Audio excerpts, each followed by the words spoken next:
Today, Matt Walsh Show. The Trump administration has been doing quite a lot over its first 3 months in office. Now we need Congress to pass laws codifying all the things that Trump has done. So why isn't that happening? Where is Congress? Also, the House did succeed in passing an election integrity bill called the SAVE Act. The Democrats say this bill will make it almost impossible for married women to vote.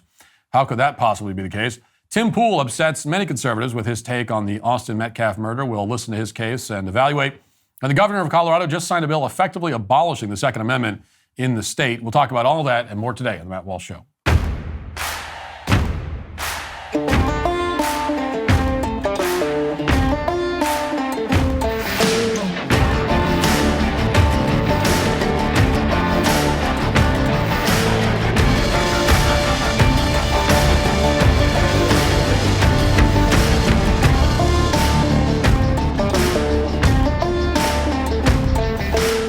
Ever wonder what gives elite athletes, business moguls, and high performers their edge? Many are turning to Armra Colostrum. This remarkable superfood is nature's original whole food supplement containing over 400 bioactive nutrients that work at the cellular level. Armra helps build lean muscle, speeds up recovery time, and enhances overall performance without relying on artificial stimulants or synthetic ingredients. Whether you're running a company, pushing your limits in training, or simply looking for a natural advantage in your daily life, Armra Colostrum optimizes your body systems for peak performance and sustained energy. Research has demonstrated that colostrum does more than just strengthen performance. It enhances your body's ability to absorb essential nutrients, supports the development of lean muscle mass, and improves endurance. At the same time, it works at the cellular level to accelerate repair and regeneration, helping you to bounce back faster after intense physical exertion. Plus, Armra Colostrum can also support your microbiome and balance and strengthen immune defenses throughout the body. And who doesn't want a stronger immune system? We've worked out a special offer for my audience. Receive 15% off your first order. Go to tryarmra.com/Walsh or enter code Walsh to get 15% off your first order. That's tryarmra.com/Walsh. Here's a headline that, if you've been making car insurance payments over the last few years, might seem pretty hard to believe. It turns out that average auto insurance premiums actually declined in March, month over month. Yes, for many people, premiums have gotten cheaper, even as car prices have remained high. Inflation has seemingly been defeated, at least in this particular industry and in this one context. The declines were particularly steep in Florida, where insurers like Geico, Progressive, and State Farm are cutting rates by as much as 10%. But there's no question that this is a nationwide phenomenon. Insurance rates are down by roughly 1% across the board, which might not sound like a lot, but it's a big difference from the typical double-digit increases that we've been seeing lately. When you go from 15-point average increases to a 1% decrease, you're saving a lot of money, relatively speaking. So why is this happening exactly? Well, if you ask 10 different people, and you'll probably get 10 different answers, as with anything else, and all the answers might be right, at least partially, but here's one theory. It could be that insurance rates are going down because our roads are getting a little bit safer. And maybe our roads are getting safer because two grand left-wing experiments, the BLM depolicing movement and the open borders agenda, have both finally come to an end, or at least are coming to an end. Each of these movements clearly made driving significantly more dangerous in their own way. Beginning in 2020, of course, BLM convinced police departments to stop enforcing laws, including traffic laws. And the effect was immediate. By one estimate, 35% more black people died in motor vehicle accidents in 2021 as compared with 2019. In other words, a lot of black motorists suddenly realized that they could drive however they wanted because they'd no longer be pulled over for supposedly, quote unquote, driving while black, which was something that was totally imagined the entire time. And some took full advantage of the situation. Insurance companies had to deal with the carnage that followed. And along the same lines, as we've discussed before, the flood of illegal aliens into this country under the Biden administration has led to a lot of drunk driving collisions, which have wiped out entire families in some cases. Many of these illegal aliens don't have driver's license, and they've refused to obey the rules of the road. In the tiny town of Springfield, for example, one resident recently estimated that she sees 8 to 10 traffic accidents per day. Haitian migrants, which now make up around 1/3 of the population in that town, routinely drive into buildings and onto sidewalks. They've mowed down children and elderly women with total impunity. One of these Haitian migrants ran over Kathy Heaton, a 71-year-old grandmother, while she was collecting her garbage cans. She died in the street, and the impact was so severe that her socks were literally knocked off of her feet. The driver, by the way, was not prosecuted. And this era of impunity, though, is now coming to an end. Police departments are no longer being overrun with BLM mobs. Border security is being enforced again. The result is that the prices that American citizens have to pay, both in terms of dollar amounts and lives that are lost, are coming down. And it turns out that when you have a society that enforces laws, people benefit in many different ways. The White House seems to understand this, and that's why every other day we're hearing about a new plan to reduce the cost of these kinds of externalities for Americans. Here's the latest example. The New York Times is now reporting that the Trump administration is canceling the Social Security numbers of foreign nationals who, for one reason or another, were allowed into this country during Joe Biden's presidency. Quote, the Trump administration has moved aggressively to revoke the temporary legal status of hundreds of thousands of immigrants who were allowed into the country under President Biden. Now the administration is taking drastic steps to pressure some of those immigrants and others who had legal status to self-deport by effectively canceling the Social Security numbers they had lawfully obtained. The goal is to cut those people off from using crucial financial services like bank accounts and credit cards, along with their access to government benefits, close quote. According to the Times, thousands of convicted criminals and suspected terrorists are among the foreign nationals who just had their Social Security numbers revoked. Apparently, the Biden administration provided convicted criminals and suspected terrorists with Social Security numbers so that they could obtain government benefits. The Biden administration determined that this course of action was preferable to just deporting these people or throwing them in prison. And now the Trump administration is trying to change that policy. Again, this will have the effect of reducing payments by taxpayers to people who shouldn't even be here. It will also make our roads and our communities a lot safer in all likelihood.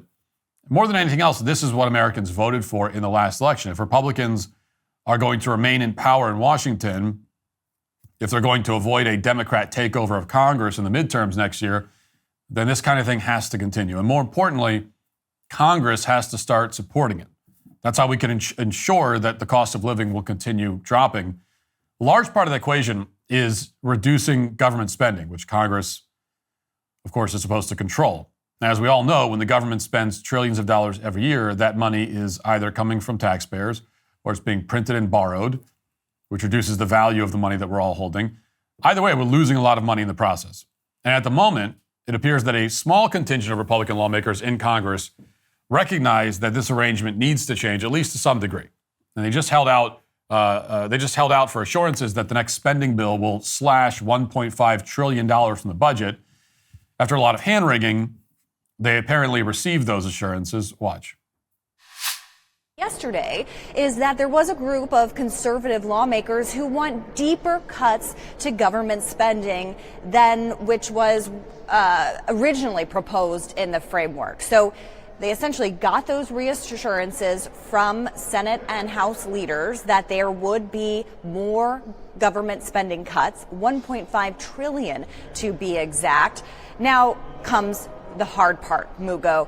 If this was difficult just to get to this point, you can imagine how much more difficult this is going to be moving forward, because now they actually have to craft legislation and policy, expanding the president's tax cuts, maybe introducing more tax incentives, like no tax on tips, for example. Line items related to funding immigration reform that the president wants. But most importantly, the trick here is going to be finding where to find that $1 trillion in savings, because up here on Capitol Hill, savings means spending cuts, and those cuts will have to come from somewhere. So there were two plans here for a spending bill to fund the government. The Senate plan, which passed over the weekend, would only reduce the deficit by around $4 billion, which is basically nothing compared to the new House framework, which demands a minimum of $1.5 trillion in deficit reduction. But here's the problem. Even this new framework isn't binding. It just sets a broad outline for future negotiations between the House and Senate, which still need to finalize a budget. And several members of Congress, most notably Thomas Massie of Kentucky, believe that this deal is worth about as much as the paper it's printed on. Thomas Massie has been in office for more than a decade now. He understands how Congress works. And he knows that, it's one thing for lawmakers to promise spending cuts, but it's a completely different matter for them to agree on a bill that actually cuts spending. So here's what Massie told a reporter after the framework was announced. Listen. What did he get? Some promises. Okay. Good for him. Were you surprised that some of your members went along with some promises, assurances from the speaker? Nope. I knew all along they would trade the cow for magic beans. And these beans are like the rest. They don't sprout. I mean, they seem convinced that they'll get $1.5 trillion in spending cuts. You don't buy it? No. Not happening. Okay. We'll see. We'll see how it all works. I mean, do you worry that your party's not focused on prices enough? I mean, given how big the issue was? What I'm worried about is that the House is not consummating what President Trump is trying to do. Like the Doge cuts, why aren't we voting on those every week? Right. We should be doing rescissions or something. But I suppose we don't want to take recorded votes on things. Yeah. I mean, like on the tariffs, we should be voting on that. We're not voting on that. Now, what's surprising here isn't anything Thomas Massey's saying. What's surprising is that so few Republicans in Congress are agreeing with him. The reasons that voters elected Republicans to control both chambers of Congress, along with the White House, is that they want government spending and the cost of living to come down. It's one of the top issues in every exit poll. And now that Donald Trump is doing that, or attempting to do it, Congress is refusing to codify any of his cuts into law. So if a Democrat becomes president, he could override all these Doge cuts in a day one executive order. And by the way, no matter what you think of Trump's tariffs, Massey makes a good point there too. Why hasn't Congress held a vote on them? Tariffs are a form of taxation. They have the potential to significantly raise the cost of goods in the United States, among other effects. Under the Constitution, Congress has the power to tax, and even if you approve of the tariffs, you should still want Congress to vote on them for the simple reason that they'll be harder to overturn in a future administration. On the other hand, if you're skeptical of tariffs, a congressional vote would allow for a full debate on the issue. So either way, Congress should be taking action, and no matter how you feel about the subject, you should agree with that, instead of just having unilateral announcements from the White House, which don't allow for this debate, and also mean again that all that stuff can just be overturned in 5 seconds by the next White House. But the GOP leadership in Congress hasn't displayed any interest in holding a vote on tariffs. In fact, they've blocked a vote on the topic, and they haven't held votes on the Doge cuts or any other significant spending cuts. In fact, they still haven't reined in any of the $1 trillion worth of spending in the so-called Inflation Reduction Act, which was full of giveaways to environmentalist groups and NGOs and a million other places. Why exactly hasn't any of the waste there been rolled back? Why is no one bothering to even talk about it? Really, Congress has not codified any of Trump's executive orders at all, which means that they're all susceptible to being overturned with the stroke of a pen by the next president, if it's a Democrat. So where is Congress on that? Now, when it comes to spending, if you ask Missouri Congressman Eric Burleson, a member of the House Freedom Caucus, he'll say that Republicans aren't actually serious about cutting spending. Like Massey, he thinks that the spending cuts will never actually happen. Here's what he said, quote, "I think this town has got a lot of snakes in the grass who don't want to accomplish it. That any way that they can, that they're going to stop it from happening. And I want to ensure that we don't end up in a place where we let the president down in that regard," close quote. Whatever Donald Trump makes of the deal at the moment, it looks like Republican voters might be let down. We're talking about raising the debt ceiling by a historic amount and potentially spending more than the Biden administration ever did. And we're doing it at a time when we're initiating a broader trade war, which means that we'll have less access to money to borrow, which is not a recipe for a stable economic situation going forward. In separate interviews, Thomas Massey and Congressman Jody Arrington of Texas outlined what's at stake here. Watch. This is a framework for financial collapse of our country is what this is. This is a framework for the biggest deficit increase in the history of Congress. That's what this framework is. There could have been promises to cut spending, but there were not. The full America First agenda is not just cutting taxes and other pro-growth policies like unleashing American energy production. It's not just simply giving the president more resources for border security and strengthening our defense. I would say, most importantly, it's putting our nation on a path to balance, because if we bankrupt this country, nothing else matters. Now, even if you listen to that rhetoric and you think that it's overblown or whatever, or that there's really no cause for concern, the fundamental point remains: Republicans ran on a platform that involved lowering the cost of living, which includes lowering taxes and government spending. If Republicans cannot deliver on that very simple promise, if they cannot deliver on it in Congress, they will not be in power for very long, and they will be replaced by a party that's even more committed to more taxes and more government spending. This particular spending bill won't be finalized for several weeks in all likelihood. Between now and then and the moment that this legislation is finalized, it's hard to imagine that anything in Congress is more important than holding GOP leadership to their promise on these spending cuts and pushing them further for as many cuts as possible. If Republicans and their voters stay focused on that goal, they will have achieved something that the party has promised for decades but never come close to delivering or even really tried to deliver. They will have permanently reduced the size of the American government for the benefit of everybody living in this country. The White House is clearly committed to that goal. Now it's time for every Republican in Congress, not just Thomas Massie and a few others, to follow suit. Now let's get to our 5 headlines.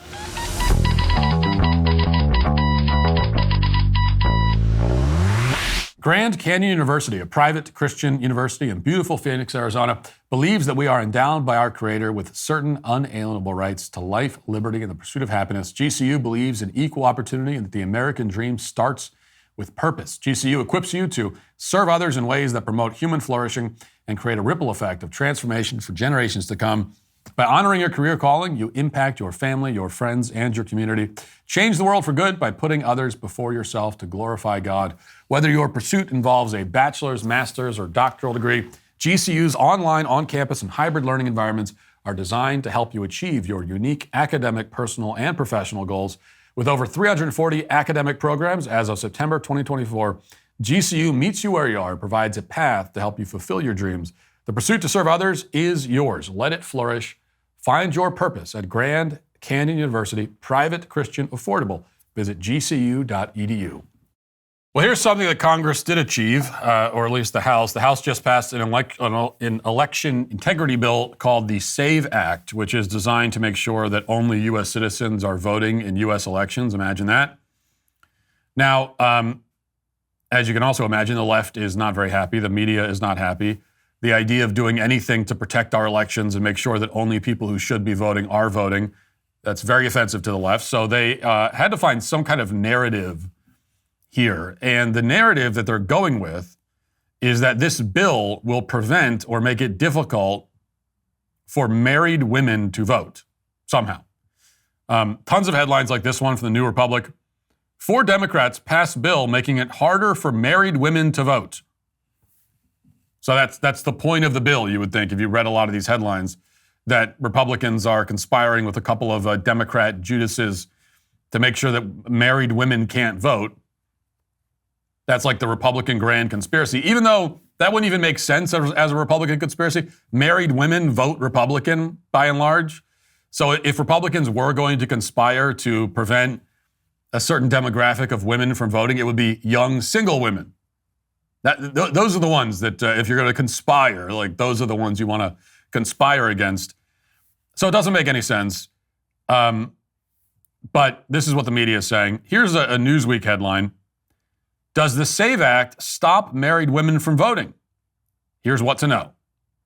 I'm reading a little bit from the article. It says, the Safeguarding American Voter Eligibility SAVE Act is a bill that will require all people registering to vote to bring proof of citizenship in person to a voter registration site. It eliminates voters' ability to register to vote by mail or online. Supporters of the bill will say that it eliminates non-citizen voting. The chapters say that multiple studies have found no evidence of widespread voter fraud and that this will only make voting harder for citizens. Will the SAVE Act stop married women from voting? Not directly. However, it will make it harder for 69 million married women whose names do not match their birth certificates to register to vote in the first place. Married women can bring their passports instead, but more than 146 million Americans do not have a passport and may not have $130 to spare to purchase one. Passports also take time to be delivered, which many people may not have if they're registering to vote close to their state's deadlines. Okay, so does this stop married women from voting? Well, only if the married women in question are so incompetent that they can't figure out how to obtain a passport over the course of the next 3 years for the next presidential election, or even for the midterms. You know, you still have until next year to figure this thing out. And if it does prevent those kinds of women from voting, the ones who can't figure out, like, starting now, you've got a lot of notice here that you need to go get a passport. If if your name doesn't match your birth certificate. And if there are any married women who are totally flummoxed by that and can't figure out how to get a passport, even given years' notice, and they're prevented from voting, then that's good, because these are incompetent, stupid people who should not be voting. If you're someone who cannot obtain a passport in 3 years to vote in the next presidential election, then we don't need you voting. It's better that you don't. But in spite of this fact, in spite of the fact that like 170 million Americans have passports, so it's obviously not that hard to get one, the Democrats are still telling us that this requirement is effectively a ban on married women voting. Eric Swalwell says it's impossible. It's making it impossible for these women to vote. Here's Eric Swalwell. Congressman. Hey, what's happening? You're everywhere, man. Yeah. What the f is going on with the SAVE Act? Oh, you mean the Save the Republicans Ass Act? It's the only way they can win elections is by making it absolutely impossible for people to vote. The SAVE Act would make it impossible. It'd be a ban on married women from voting. Why? Because it would require you to have your birth certificate to prove who you are to go and vote. Well, married women who change their name, they're not going to have a document that shows that. So it's crazy. It's just another way to obstruct people from going to the ballot box. All it does is save Republicans. It doesn't save our democracy. Every part of that is just false. It's completely invented. Number one, again, it would not save the Republicans' asses to stop married women from voting. Married women vote Republican. Number two, more importantly, he says it's impossible for a married woman who has changed her last name to vote, even though, again, you could get a passport. But he says that's impossible. It's impossible to do. Did you know that? It's impossible to get a passport. You can't do it. No one can do it. No one's ever done it. Nobody in this country has a passport. I mean, I thought 160 million people do, but apparently not. I thought that I had a passport, but I guess I don't, because it's impossible. It's a figment of my imagination. Again, if anyone finds this very minimal barrier to entry impossible to overcome, then that is someone who is too stupid and too incompetent to vote in the first place. This idea that everyone not only has the right to vote, but has the right to vote without having to expend any energy or put in any effort whatsoever is just pure nonsense. It also contradicts what we hear all the time about how voting is a sacred duty. It's this mystical responsibility, we're always told. It's your civic duty.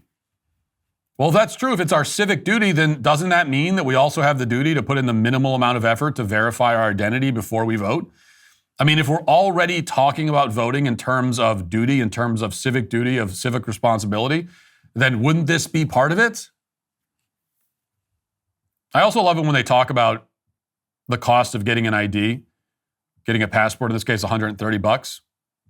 But what if somebody can't afford it? You can't afford $130. Again, you have multiple years' notice to save up. I think like anyone can afford that if it's important to you. If it's important to you. And you have 3 years to save your money and scrounge together the money to get a passport. If it's important enough to you, you can do that. But also, the government takes from us way more than $130 every year. So we're worried about $130. Well, we're talking about married women here. So the average American family pays $18,000 in taxes every year. That's federal, state, local combined. And that's just the income tax. We're not talking about property tax. We're not talking about sales tax. We're not talking about tolls and fines and speeding tickets and on and on and on. So it's actually a lot more than that. But $18,000 just for income tax, and that's only the average, right? Some of us pay way more than that. So the Democrats are worried that American families can't afford $130 every 10 years to get a passport, while at the same time, you're already taking on you're taking an average of $18,000 every year from us. So here's an idea. Cut taxes. cut them by even a small amount, and you'll free up a lot more than $130 for all of us. But just don't tell me that you're worried that families can't afford $130 while you're already taking $18,000 on average every single year from American taxpayers. And by the way, you could just make passports cheaper. I mean, the government controls the fees for getting a passport, basically arbitrary. So you could just make it cheaper. You could do that. And all of this, I mean, all of this to me is irrelevant anyway, because you guys know where I stand on this. I don't think that this makes voting difficult at all for anybody, but even if it did, my take on it is that I want to make voting a lot harder and a lot less accessible. So when I hear about a bill that, this is going to make voting less accessible, I think, great. And then I'm always disappointed because it's not true. When I hear about the Republicans have finally passed a bill that's going to make voting almost impossible, and I hear that and I go, finally, great. We finally have a bill in place that's going to stop like 70% of the people currently voting from voting. It sounds good to me. But then I look into it and that's not the case. I mean, they make it sound like, there's going to be one voting location per state, and it's going to be at the top of a mountain that you have to climb and deliver your ballot in person. And then when you get to the top of the mountain, there's going to be a drawbridge and a moat filled with crocodiles, and there's going to be one guy standing at the drawbridge, and he's going to have 3 riddles, and you have to get all 3 of them right, or you'll be thrown into the alligator moat. That's what they make it sound like. That's what they say. It sounds like that's what voting is going to be, which again, sounds good to me. I mean, I think that's what the voting process should be. It's better than what we currently have. No, actually, I think we should be greatly reducing the number of people who vote, and we don't need to use alligators or mountains, as fun as that would be. The voting law that I said this, I put this up on X a few weeks ago, and of course people were upset, as they always are when I say anything. But here's the SAVE Act that I would like to see. I mean, this is good. This is something at least. But what I would like to see is I would put basically 3 restrictions in place for voting, and on top of the ones that the very minimal restrictions we already have. Number 1, you have to be solely a U.S. citizen to vote. You have to be a citizen of this country and this country only, which means that if you're a dual citizen, you have to renounce your citizenship in whatever the other country. You have to renounce any other citizenships you might have and declare your loyalty and fidelity to this country only if you want to vote. You want to take part in our elections, and what everybody says is our sacred democratic ritual of voting. Well, okay, then we got to protect that, and this is only for U.S. citizens who are only U.S. citizens. So that's the first law that I would put in place.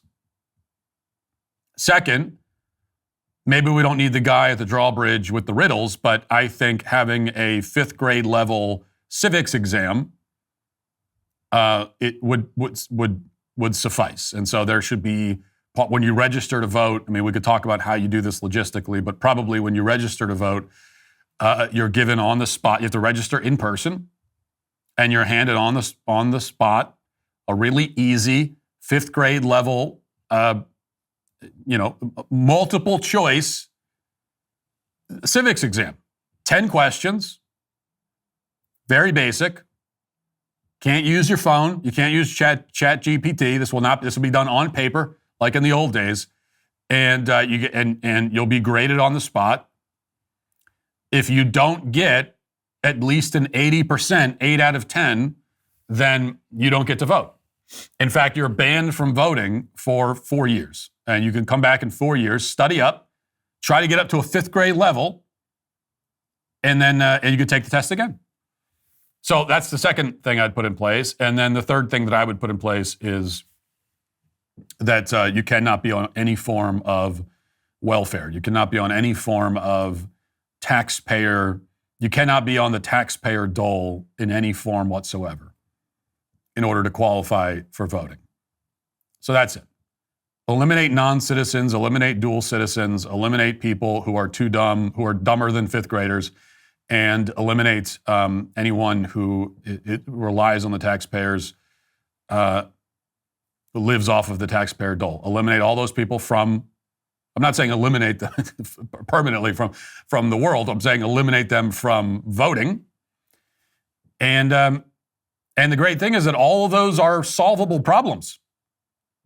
So if we put this in place, I think what would end up happening is that, I don't know about 70%, but a huge number of Americans would immediately lose their right to vote.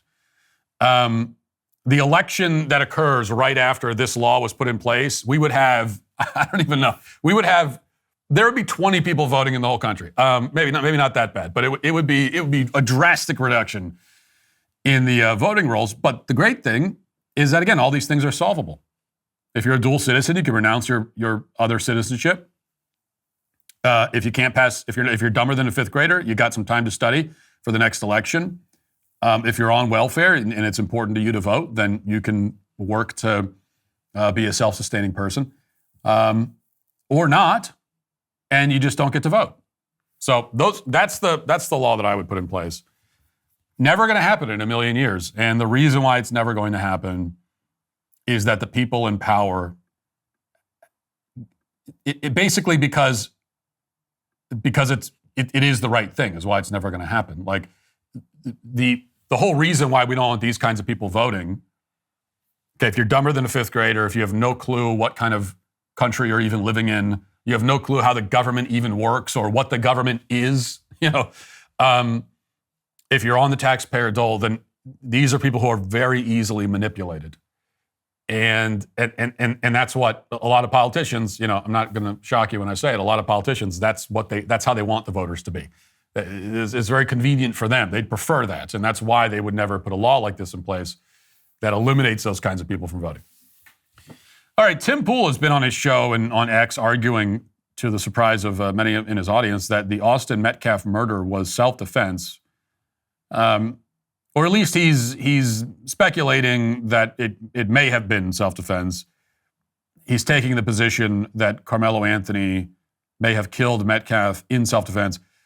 He's made this argument a few times. It's been kind of trending on social media. A lot of people very upset. Here's just one short clip from his show where he kind of lays this out.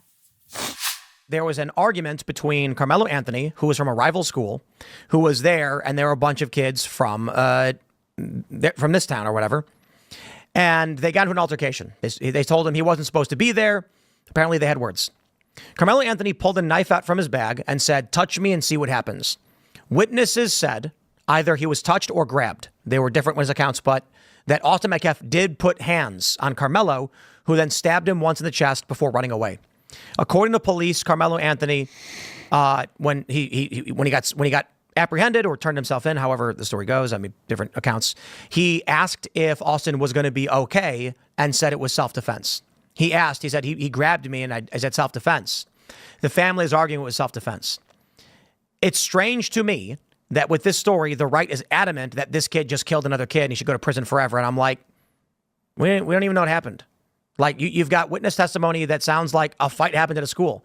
Then I've heard the argument, he shouldn't have had a knife. He brought a knife to a school, and it's like, okay, what kind of knife was it? Was it a utility knife? Was it a switchblade?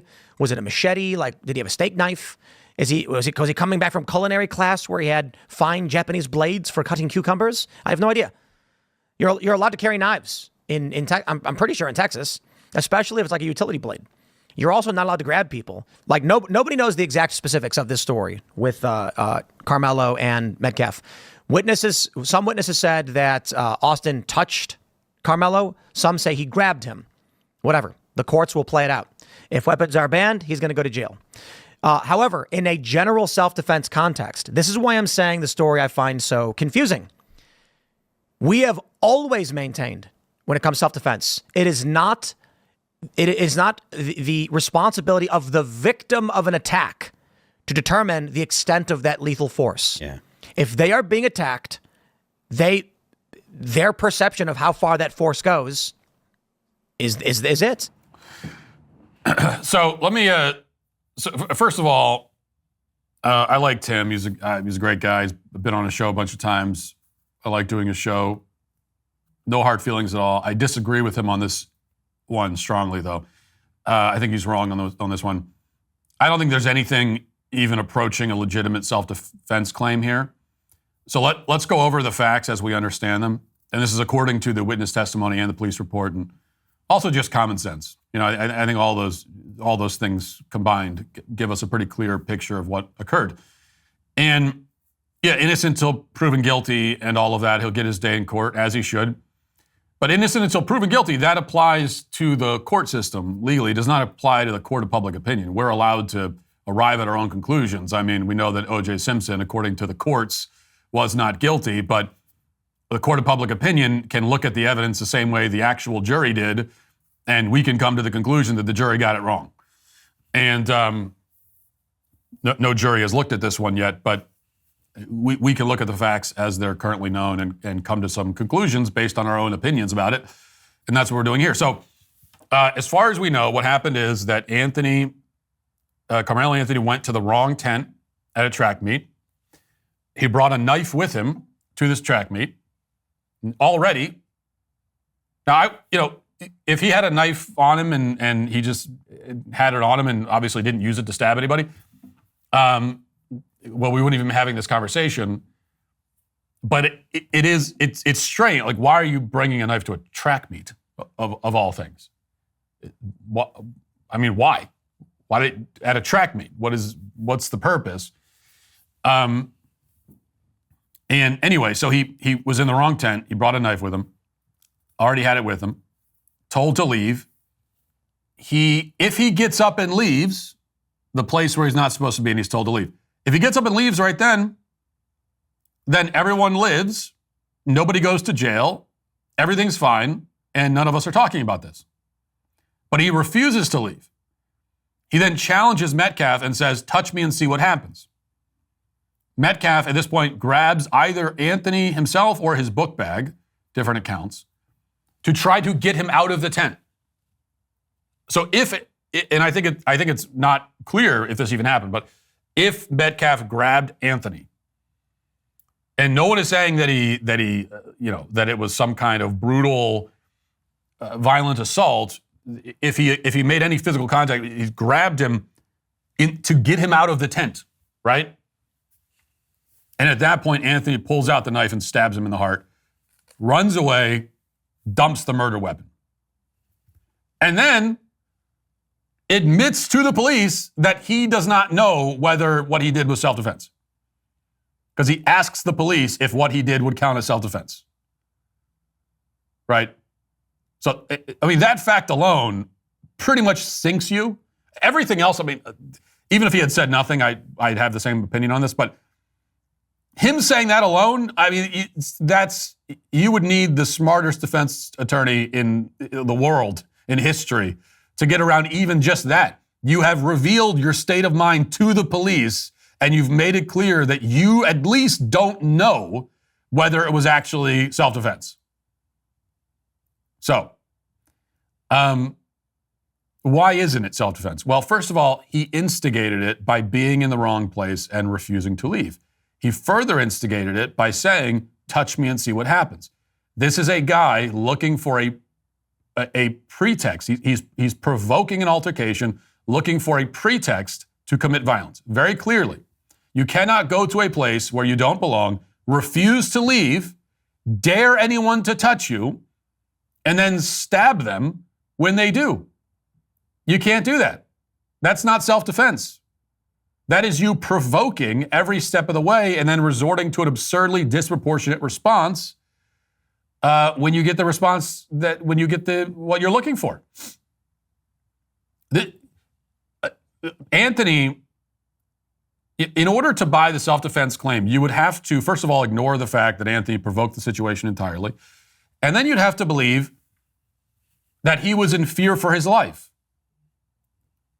Right? What matters is was he in fear for his life But not just that, because we don't know. Like, anyone can claim that they had any kind of emotion going on inside them. That's a subjective. There's no way to know. Did he have a reasonable fear? Did he have a reasonable fear? Was there a real reason for him to fear for his life? Was there a reasonable fear of some kind of lethal threat? Of course. Does anyone believe that there was? Does anyone believe that Anthony truly thought Metcalf was going to kill him for being in the wrong tent at the track meet? Okay, grabbing someone and going, come on, buddy, you don't belong here. Okay, that is not a fatal situation. That's not a lethal situation, unless you make it one. Nobody believes that Metcalf was any kind of real threat to Anthony. Nobody believes that. Does anyone think that Austin Metcalf at this track meet was going to kill this guy for being in the wrong tent? Of course not. It's just ridiculous. And if Carmelo Anthony really did fear for his life, he could have left.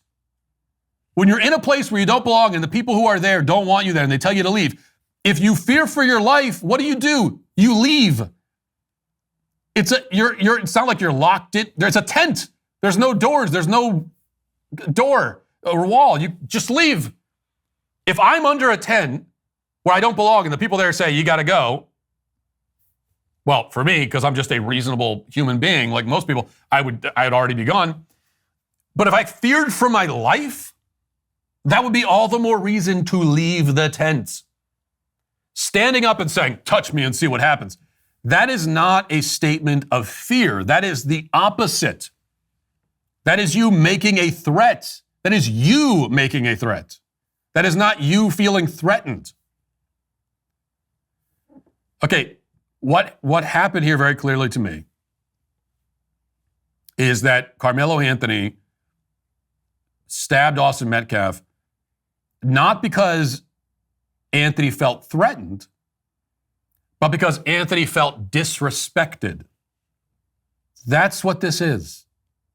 We all know that. Again, I mean, I feel like I'm just consistently saying things that we all know.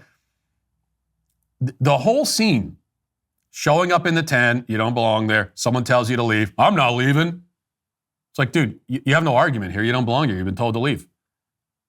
You're not in the right, okay? You have to leave. It's not your tent, man.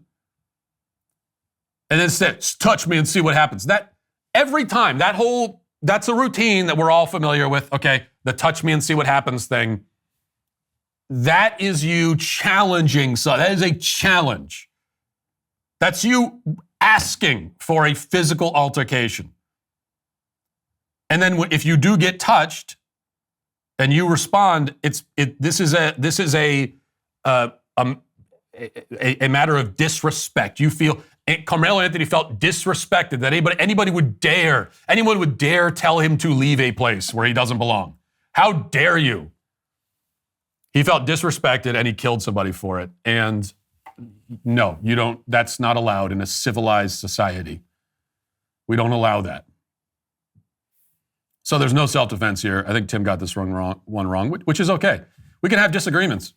And the other point that I want to make here before we move on is that, Tim is getting fairly ripped to shreds on X right now, with a lot of people saying that he's a traitor and a grifter and all this because he took this position on the Austin Metcalf thing. He's wrong, in my opinion. We really need to get away from this thing where anyone who disagrees is automatically some kind of Judas, some kind of con artist, a grifter, right? I mean, I've talked about this before. This is one of the most annoying things about discourse, what passes for discourse and debate in modern American culture, is that we don't even debate anymore. We just don't, because anyone who disagrees is automatically a scam artist. They're automatically a grifter. It's like it's not possible for anyone to actually have an opposing view. And if they do, then it's always just like a game that they're playing. It could never be that, well, maybe they actually just think that and they're simply wrong. That's possible. So people can have differing opinions and we can argue about it, and we can argue passionately, as I so often do. but not everything. We don't always have to jump every time to, oh, this person disagreed. Total con artist. Revoke his membership in the club. He's not part of it anymore. Never listening to you again. Unsubscribed. I'm done with you. Like, it doesn't always have to be that every time. It really doesn't. Finally, I thought this was an interesting report from the New York Post. Gen Z has come up with a new innovation. And they're always innovating, Gen Z. They're always inventing new things. So listen to this. This is pretty mind-blowing. So get ready for this. New York Post headline. Gen Z coffee lovers discover new way to combat insane Java prices with new home cafe trend. The article says it's out with overpriced oat milk lattes and in with DIY coffee culture. Gen Z TikTokers are ditching the expensive morning coffee runs and instead transforming their kitchens into cozy custom coffee shops, complete with menus, pastries, and even barista uniforms in an attempt to save money. And then it goes on and describes this, but this is incredible. So the Zoomers have figured out that apparently you can drink coffee at home. Have you heard about this? Have you heard about this thing? Folks, have you heard about this trend with drinking coffee at home? I heard about this and I was floored. I said, what? They're drinking coffee where? Where did you say? At home? You can do that? So they've pioneered this bold new strategy where you sit at your home and you drink coffee. I've also heard rumors, and I don't know if this is true or not, but I've heard rumors that some of them have even figured out a way to eat like meals at home. Breakfast, lunch, get this, dinner, okay? Yeah, they're eating dinner at home sometimes. In fact, there's this trend, and I heard about this, but Gen Z, they're experimenting with this other trend. It's this new trend. It's like this, it's this big flat thing that they bring into their homes. It's like big and flat. It has legs, not real human legs, okay, because people get confused. But the legs are wooden. It's like wooden legs. And it's called in fact, it looks a lot like this thing here, but it's called a table. And they'll sit at this table. It might be, I think it's pronounced table. It's actually French. And anyway, they'll sit at this thing and they'll just drink coffee and they'll eat. And it's just amazing. So this is what I love about Gen Z, that they're constantly inventing new things. And listen, the fact that the new things that they're inventing have existed since forever is not the point. That's not relevant. The fact that they're constantly inventing new trends where they do the thing that everyone has already done a billion times, but it's still a trend. I mean, I saw a headline recently. I had to look it up again to make sure I had it right. The headline was, "The Rise of Hydration as a Lifestyle Trend." Yes, a hydration trend. A trend of being hydrated. That's another one that the Zoomers, the Gen Z, they're really getting into the hydration trend, which was mind-blowing for me because my whole life, I always looked at water and I didn't really know what to do with it. I wasn't sure. I looked at water and I said, okay, well, we can swim in it. I can drown people in it. That's pretty much it, isn't it? Like, what else do you do with water? You can swim in it. You can drown somebody in it. I don't know what other function this stuff serves. And then Gen Z came along and they said, no. You can drink it. And I'm like, drink it? You mean like with my mouth? Drink it? What do you mean? And they said, yeah. And so I went straight to the toilet with a cup to get, and they said, no, not that water. There's water in your sink. And you put that in a cup, you drink it. And I said, oh, okay, noted. And so anyway, Gen Z, they're always inventing new things. And by that, I mean they're always inventing things that have always existed. They're always inventing the oldest things on earth. I mean, we are days away from some sort of article somewhere in the New York Post talking about, Gen Z using this new trendy thing called the wheel. I mean, we are days away from Gen Z actually announcing that they have invented the wheel. So we are very close to that actually happening, and it's very exciting. It's very exciting stuff. So, big fan of that. As Doge continues to surgically cut the fat from decades of bloated government spending and corruption, Pure Talk, the cell phone company that I use for business, is cutting the fat from the wireless industry. That's right, Pure Talk says, I don't think so, to $100 a month cell phone plans. That's just wasteful. It's irresponsible. Instead, they're offering America's most dependable 5G network at America's most sensible prices. Listen to this, unlimited talk, text, and 15 gigs of data, plus mobile hotspot for just $35 a month. And the best part, right now you get a free 1-year membership to Daily Wire Plus. With Pure Talk's U.S. customer service team, you can switch hassle-free in as little as 10 minutes. You don't need Doge to cut the fat from your wireless bill. You need Pure Talk. Go to puretalk.com/Walsh. Switch to Pure Talk at puretalk.com/Walsh and get a year of Daily Wire Plus for free with a qualifying plan. Pure Talk, wireless by Americans for Americans. This is what real media looks like. The Daily Wire delivers hard-hitting news led by facts, not feelings. We cut through the noise with unapologetic truth. When you become a Daily Wire Plus member, you unlock it all. Ad-free podcasts, the best in investigative journalism, and premium entertainment that is reshaping culture. America needs bold voices now more than ever. Join the fight today at dailywire.com/subscribe. Now let's get to our daily cancellation.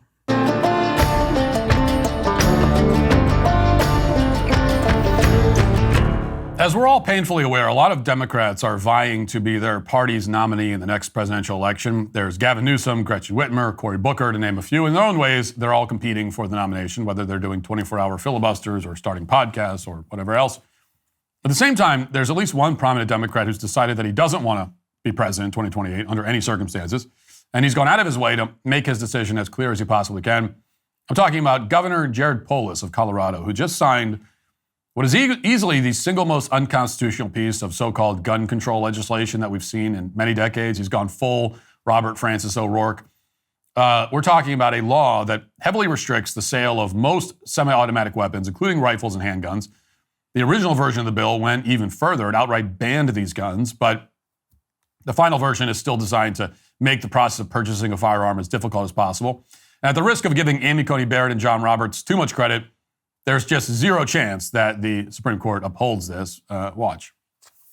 Governor Polis signs into law what may be the toughest gun control regulations in state history. Under that new law that takes effect next year, it's illegal to buy, sell, and make most semi-automatic firearms without background checks and training. Political reporter Sean Boyd followed that measure through the legislature. Sean, Polis received a lot of pressure to veto this bill. Colorado's congressional members, Republican congressional members, among those lobbying the governor, Michael, they say the new law is unconstitutional. The original version banned so-called assault weapons. Governor Polis negotiated several amendments, including an exemption for those who agree to an extensive vetting process. We can make sure that people who choose to buy guns, first of all, are able to choose the gun they want, but also that they are properly trained. But the new law limits who qualifies for training. Individuals would need to pass a background check and receive an eligibility card from their county sheriff, who could deny it if they believed the person was a danger. Those eligible for training would need to pass a 12-hour course certified by Colorado Parks and Wildlife, unless they have hunter's training. And then it would be 4 hours. Their names would go into a state database, allowing them to purchase a gun after passing another background check. So in the state of Colorado, you'll have to take a 12-hour course in order to purchase a handgun. We're not talking about a course for a concealed carry permit here. We're talking about a 12-hour course, including a background check and a mental health examination in order to buy a gun. And by the way, this is a 12-hour course that if you live in the state of Colorado, you have to pay for. And on top of that, even after you take the course, the local police department has the discretion to deny your ability to purchase the handgun if they conclude subjectively that you're a threat in some way. Quoting from legislation, the sheriff may deny an application if the sheriff has a reasonable belief that documented previous behavior by the applicant makes it likely the applicant will present a danger to themselves or others. If the applicant holds a firearm safety course eligibility card, the sheriff may revoke an issued firearm safety course eligibility card if the sheriff has a reasonable belief that documented previous behavior by the cardholder makes it likely the cardholder will present a danger to themselves or others if the cardholder continues holding a firearm safety course eligibility card, close quote. So this is a standard that pretty much empowers the state of Colorado to deny anyone a handgun for any reason. The law doesn't even say who specifically needs to document the behavior that supposedly makes it likely that someone will be a, quote, danger. So to be clear, we're not talking about denying handguns to people who commit a crime or even people who are accused of committing a crime. We're talking about denying handguns to people who the police department, in its discretion, just believes are dangerous. This law substitutes an objective standard, one that involves judges and juries, with a subjective standard that provides an extraordinary amount of power to law enforcement agencies. Again, we're not talking about concealed carry permits here. We're talking about the right to buy a gun in the first place. Now, it's true that under this law, people who are denied handgun licenses can go to court and appeal. You can demand an administrative hearing, and then after waiting a few months, if not longer, you can take your chances with the notoriously sane and highly nonpartisan judges in the state of Colorado. But even if you're successful at court, that's still yet another very expensive hurdle that you need to clear, even though under our Constitution, there's no reason for any of these hurdles to exist in the first place. Now, of course, in Colorado, they know exactly why they're implementing all these hurdles. The clear purpose of this legislation is to make it as difficult as possible for people to own firearms, if not ban them entirely. That's why it started out as a bill that would completely ban all so-called quote-unquote assault weapons before they watered it down when they realized that that wouldn't pass. A lawmaker who lost his son in the Aurora movie theater mass shooting, a state senator named Tom Sullivan, has made it clear that his goal is to destroy the Second Amendment. They're doing everything they can to ban all firearms, and they're trying to go as far as they can within the limits that the Supreme Court has set out. And just by itself, this approach is unlawful. Imagine if Republicans publicly announced that their goal was to ban all black people from attending, say, sporting events. And then let's pretend that Republicans acknowledge that the Supreme Court would probably strike that down as long as it was explicit. So instead, Republicans decided to pass a bunch of laws that, taken together, heavily restrict the ability of black people to attend sporting events. They might pass a law that shuts down public transit from the hood while games are in progress, for example. Or they might ban people who wear certain kinds of shoes or have certain kinds of criminal records that are more common among non-white demographics. If Republicans tried something like this, we would all immediately recognize it as an unconstitutional attempt to implement segregation. The law has discriminatory intent, and therefore no court in the country would ever allow that to stand, at least in that case. That's exactly what Colorado is trying to do with the Second Amendment. And just on that basis alone, it should be rejected. They're presenting a mildly watered-down version of a clearly unconstitutional idea, but even in its current form, this legislation is still unconstitutional. It's still going to punish law-abiding American citizens who want to exercise their Second Amendment rights, and so it cannot be allowed to stand. Really, this is almost as bad as the law that Washington, D.C. tried to implement back in 2008, which banned handguns and required that rifles and shotguns be disassembled or trigger-locked while at home. That was ultimately struck down by the Supreme Court. The same outcome seems inevitable here. Although, frankly, who knows with the path that Amy Coney Barrett's been on recently. As for the rest of us, people who are fortunate enough to not live in the state of Colorado, the silver lining, again, is that we're probably going to be spared a Jared Polis presidency after this, or even a serious candidacy. As Robert Francis O'Rourke discovered, Americans don't like it when you promise to eliminate the Second Amendment. And in a way, that's too bad, because it would have been a lot of fun if Democrats had tried to nominate somebody like Jared Polis. Just to give you some idea of who he is, here's his profile on X. As you can see, it reads, platinum recording artist, father, entrepreneur, education, baseball, tech, politics, gamer. Yes, Jared Polis wants you to know that he is a gamer, G-A-Y-M-E-R, as in a homosexual man who plays video games. Specifically, he says that he plays the games League of Legends and Age of Mythology. And he plays them in a gay way, I suppose, because he finds it relevant to include his sexuality in the very same word that he uses to describe himself as someone who enjoys video games. Jared Polis is desperate for you to know that he is a gamer. It's a core part of his identity as a gay gamer. And after he signed this bill into law yesterday, Jared Polis has also made another thing clear, which is that he will never be the president of the United States or achieve any higher office of any kind. And that is why Jared Polis and his unconstitutional infringement of the Second Amendment are today canceled. That'll do it for the show today and this week. Have a great weekend. Talk to you on Monday. Godspeed.